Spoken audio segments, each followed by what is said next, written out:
parmi les activités phares qui avaient été prévues dans le cadre de ce WIPI, qui a une fonction d'appui aux autres WIPI du projet PETAL, il y avait en premier le diagnostic de l'existence sur les initiatives pédagogiques et numériques, parce que néanmoins quelque chose a été déjà fait donc, sur ces initiatives numériques à travers l'accompagnement Agrignum de UCN, mais également à travers d'autres projets tels que le projet numérique en agrobiosciences avec nos partenaires.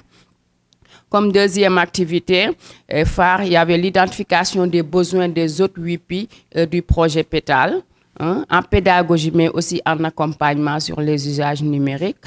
Une troisième activité qui porte sur l'identification des besoins en pédagogie et en accompagnement aux usages numériques des partenaires professionnels, donc qui sont des partenaires clés, une partie intégrante de nos activités de formation et de recherche.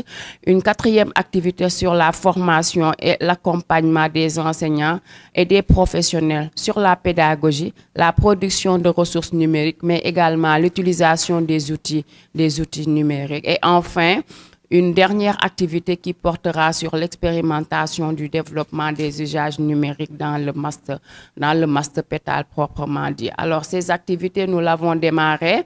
On l'avait démarré par initier des enquêtes donc, sur le diagnostic qui avait déjà été fait, mais également sur l'identification.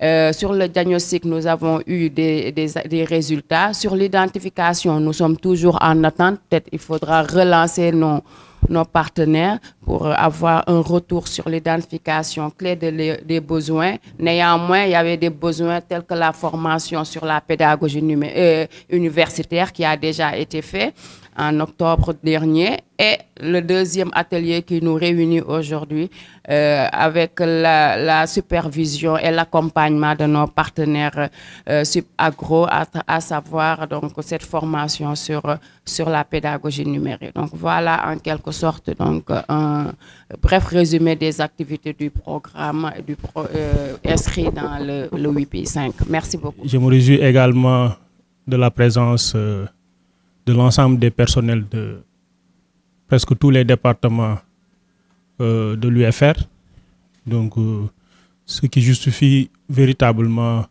l'intérêt en fait de cette formation donc dans le déroulement des activités pédagogiques donc au sein de l'UFR, mais également de la présence de l'ensemble des collègues des autres UFR et qui portent quand même et jouent un rôle quand même fondamental donc dans le déroulement des licences qui ont été enroulées donc dans le cadre de ce projet. J'ai la chance d'avoir, en particulier avec Fatou, eu un certain nombre d'expériences déjà depuis dans l'histoire du Seine, puisque on a commencé à travailler en 2018, donc ça fait 4 ans. Donc ça veut dire que on a mis en place quelques étapes. Et ça, je pense que c'était important. On parle beaucoup de transformation pédagogique et numérique. En fait, ça se fait pas comme ça, quoi. C'est très long, et c'est pour ça qu'il vaut mieux parler de transition dans le fonctionnement, dans l'intégration des usages numériques en formation, parce que vous le savez, il y a plein de contraintes, puis il y a des avantages, des inconvénients. En plus, la pandémie est passée par là chez tout le monde, et donc du coup, ça a été un point positif sur le numérique, dans le sens où ça a permis de voir les intérêts, mais aussi les limites. Et donc, on est plutôt aujourd'hui dans cet état d'esprit. C'est pas le numérique pour le numérique, c'est le numérique pour répondre à des besoins particuliers, spécifiques, et des intérêts pour la formation, pour les innovations pédagogiques. Et donc, on est plutôt dans cet esprit-là. Et donc, en termes de choix d'orientation de l'atelier de cette semaine, effectivement, comme on est en appui aux autres VP, et que il y a des besoins également pour un certain nombre d'entre vous, de renforcer un certain nombre de capacités dans les usages du numérique. En fait, cet atelier, il est en 2 grands temps. Aujourd'hui et demain, on va plutôt travailler sur la compétence collective de l'équipe pédagogique d'Hussein pour voir comment chacun, là où il est, peut agir dans les besoins exprimés par les différents VP dans le projet Pétale. Ça, c'est le premier temps et qu'on représentera... Je me réjouis de l'organisation à ce jour 21 novembre 2022 de l'atelier sur le renforcement des capacités sur le développement des usages numériques à l'intention des enseignants-chercheurs de Hussein. En effet, la pandémie de Covid-19 fut une période de découverte, de révélation et de montée en puissance du numérique dans nos enseignements.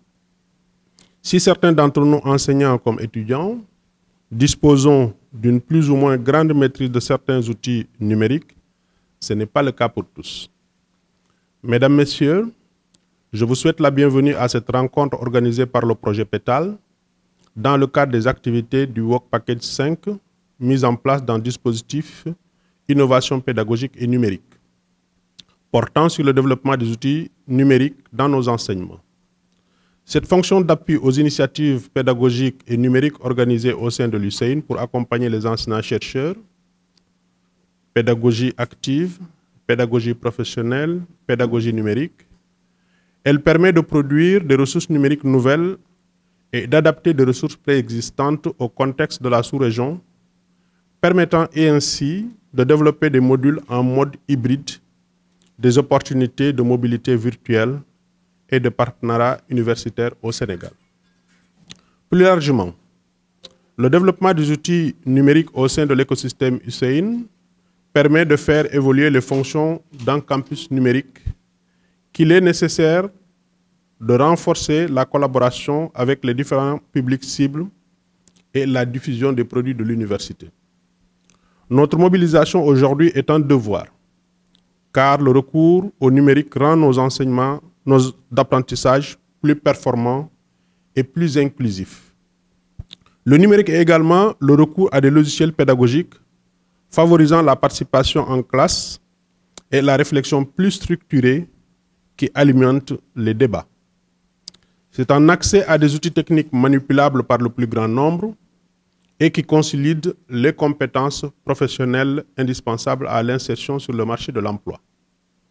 C'est aussi la possibilité pour nous, enseignants, et nos enseignements de s'ouvrir à de nouveaux publics aux savoirs et compétences présentes au sein de l'université et de rayonner à l'international. C'est aussi à l'heure où nous devons œuvrer dans le cadre du budget limité où nos campus ne sont pas extensibles à l'infini, ce sont des solutions à envisager sur le plan de l'occupation des salles et la mobilité.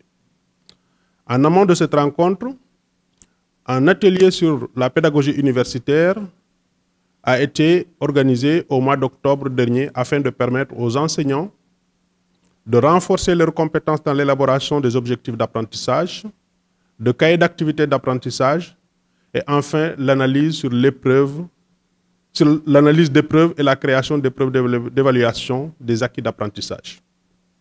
Tout ceci dans un contexte où la part du digital dans nos vies, comme dans les différents environnements professionnels, ne cesse de progresser.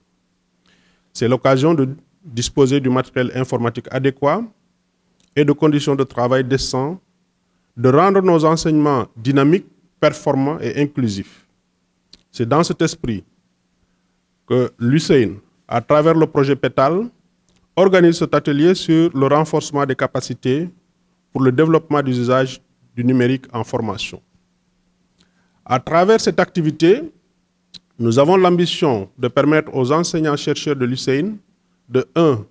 Comprendre les enjeux de la transformation numérique et pédagogique, 2. Adapter les usages numériques en formation selon l'objectif, hybridation des enseignements présentiels, commodalité d'un cours, formation à distance.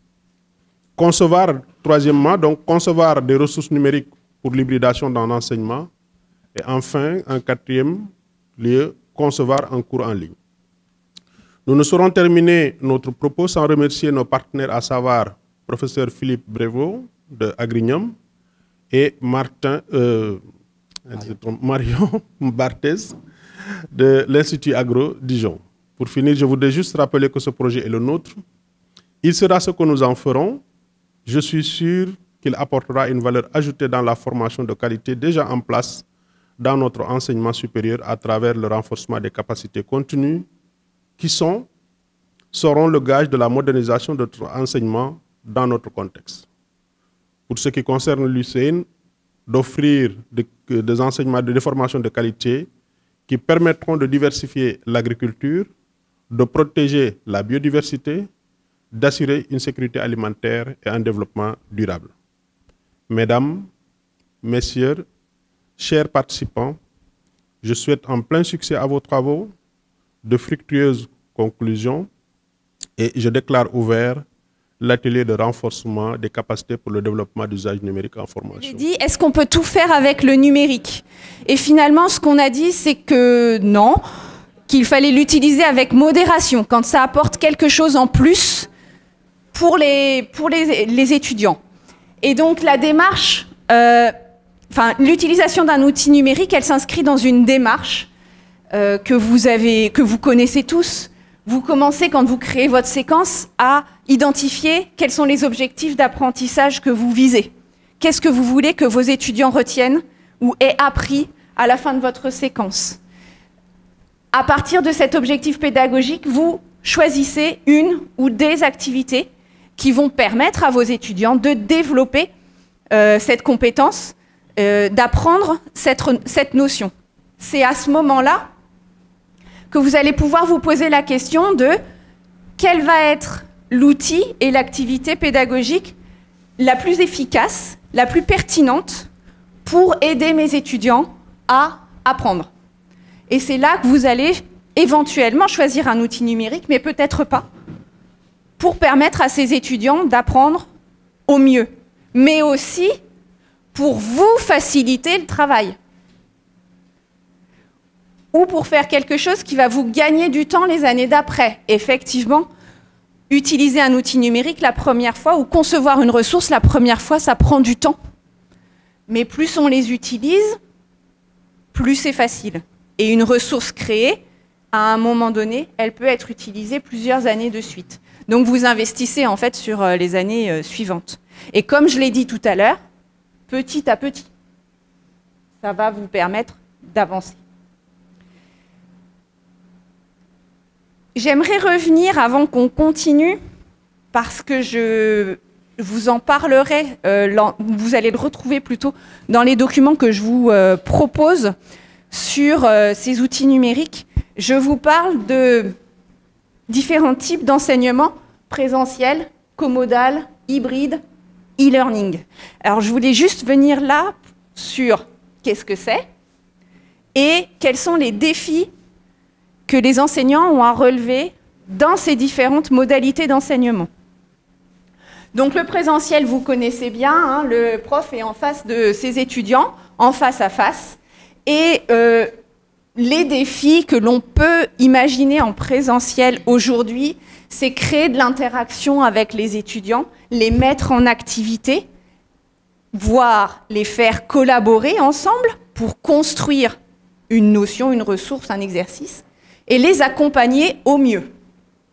Ce sont ces trois éléments-là dans le présentiel qui, à mon sens, peuvent bénéficier parfois, encore une fois, d'outils numériques. Ce que j'appelle le comodal, mais vous me dites si ces mots ne correspondent pas à votre définition, parce qu'il peut y en avoir plusieurs. Bimodal. Alors le bimodal, c'est quand vous avez une partie des étudiants qui sont en face de vous en présentiel et une partie qui est soit sur un autre site, tous ensemble sur un autre site, soit chacun dans son coin, chez lui, ou je ne sais trop où, à la plage, devant son ordinateur. Donc, ou son smartphone. Bimodal, ok ? Dans ce cas, le défi majeur, c'est d'arriver à diffuser tout ce qui se passe dans la salle de classe à ceux qui n'y sont pas, et inversement, que ceux qui ne sont pas dans la salle de classe puissent intervenir avec ceux qui sont en présence, presque comme s'ils étaient sur place. Il ne faut pas se leurrer, ce n'est pas comme s'ils étaient sur place, mais au plus près. Deuxième défi, mettre à disposition les documents de travail. Troisième défi, permettre un travail collaboratif entre les étudiants et si possible, et si c'est intéressant, entre les étudiants qui sont sur place et ceux qui sont à distance. Ok, donc voilà pour le bimodal. L'enseignement hybride, mais pareil, vous me dites si le mot ne correspond pas à ce que vous identifiez, c'est quand de temps en temps, l'enseignant est sur place avec ses étudiants et de temps en temps, les étudiants travaillent chez eux, en autonomie, en asynchrone, on peut dire également. Du coup, l'enseignement hybride, c'est bon, ça correspond bien à ça pour vous? C'est comme ça que vous le définissez aussi? Ouais, super, ok. J'ai entendu un nom ou pas sûr? Présence, distance. On est d'accord, super, c'est ça. Donc dans l'enseignement hybride, dans cette modalité-là, le défi, c'est de garder le contact avec les étudiants quand ils sont à distance, quand ils sont tout seuls, de mettre à disposition des documents de travail, de choisir judicieusement telle activité, je vais la faire en présentiel, telle activité, ils peuvent la faire tout seuls. Proposer des activités d'auto-évaluation, notamment si les temps à distance sont longs, pour que les étudiants aient aussi le même retour que celui que vous leur faites en cours en disant « oui, là, tu as compris » ou « ça, c'est presque bon, il faudrait que tu rajoutes » ou « il faut que tu penses aussi à ». Voilà, qu'ils aient aussi ce feedback qu'on leur donne, suivre leur progression et éventuellement, si vous le souhaitez, évaluer à distance. Et enfin, le dernier mode d'enseignement, e-learning, là, c'est quand tout est à distance. Alors, tout est à distance, ça peut inclure des temps synchrones de visio où vous êtes avec tous les étudiants aussi, mais chacun chez lui. Et des temps qui sont, comme précédemment, en autonomie. Chacun le fait quand il en a la possibilité. Si nous regardons les données de l'UNESCO, en fin 2020, la population africaine, il y a 92 millions et parmi ces 92 millions qui ont l'âge d'arriver à l'université, seuls 8% arrivent à l'université. Ce qui veut dire que si on fait des efforts en amont, la population estudiantine va augmenter.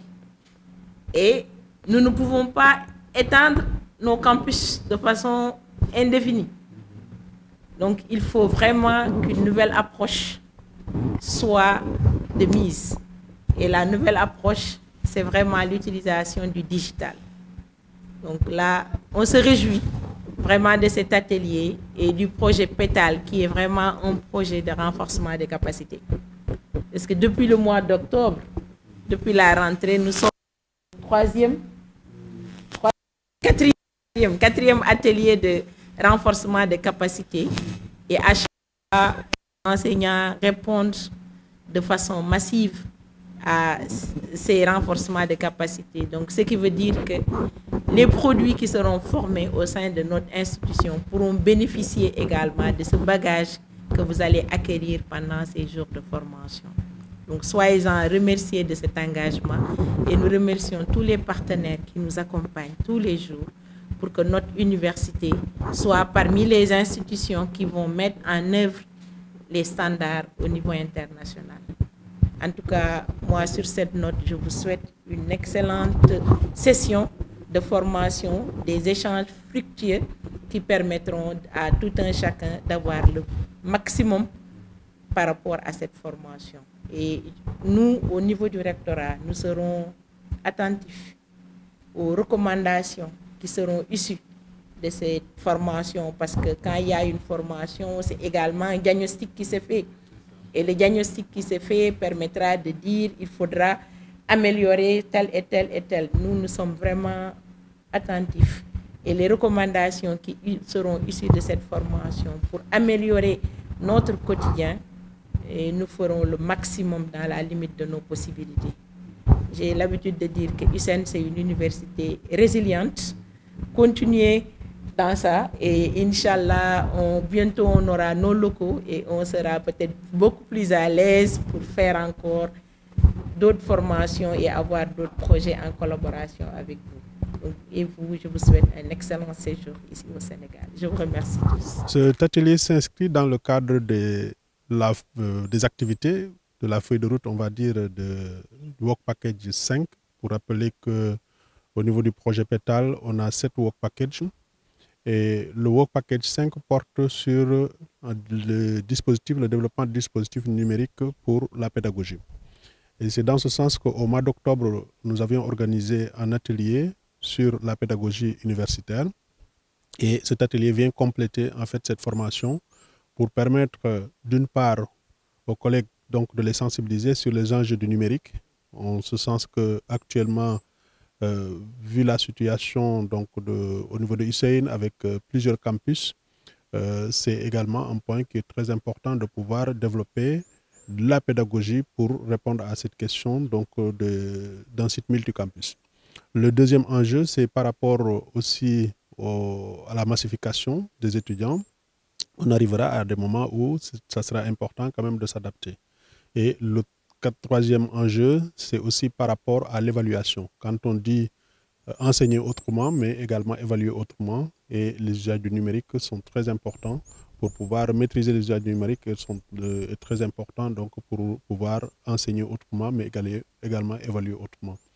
Et dans le cadre de cette formation, en dehors donc de la sensibilisation sur les enjeux du numérique, les collègues seront donc formés pour pouvoir mettre des cours en ligne, que ce soit des cours hybrides ou bien des cours entièrement en ligne. Quand je dis hybride, ça veut dire à la fois donc, en présentiel, en partie présentiel, mais également en partie distanciel. C'est l'occasion de saluer le partenariat qu'on a avec l'UVS, parce que jusque-là, c'est l'UVS quand même qui est appuyé, et je dois également dire que dans le cadre de cet atelier, c'est co-organisé avec Agrignum, toujours dans le cadre d'un projet qui s'appelle Campus en agrobiosciences, Campus numérique en agrobiosciences, dans lequel USSEN travaille donc avec l'UVS. Donc on pense qu'en développant ces compétences, ça nous permettra de renforcer ce partenariat parce que c'est des ressources qui seront produites, mais ces ressources pourront être également mutualisées avec d'autres institutions d'enseignement supérieur du Sénégal, mais aussi d'ailleurs. Et c'est pour ça que nous trouvons que c'est particulièrement important. Et nous saluons l'appui de l'administration de l'USSEN, en particulier donc Madame le recteur, parce qu'il faut rappeler que dans le cadre du projet PETAL, il y a un budget de 450 000 € qui est dégagé pour l'acquisition d'équipements pour pouvoir réaliser on va dire cette transformation digitale. Et à ce budget, le rectorat a rajouté 50 000 € pour pouvoir compléter le budget de 500 000 € qui était prévu pour l'acquisition le renforcement des capacités, mais également donc l'acquisition d'équipements, mais aussi la connectivité, parce qu'on sait que il est nécessaire d'avoir des serveurs, il est nécessaire également d'améliorer la connectivité pour pouvoir réaliser concrètement renouveler mes remerciements à Madame le recteur et toute l'administration de USSEN pour l'accompagnement dans le cadre du projet PETAL, et aussi saluer l'engagement et l'engouement des collègues de USSEN pour les activités du projet PETAL, et en particulier donc cette formation qui est éminemment importante pour les collègues et leur engagement. Mais aussi, en dernier ressort, saluer aussi les collègues de l'Institut Agro avec qui nous co-coordonnons le projet depuis la co-construction jusqu'à présent. Donc vraiment, c'est une satisfaction totale qu'on a par rapport à l'exécution du projet.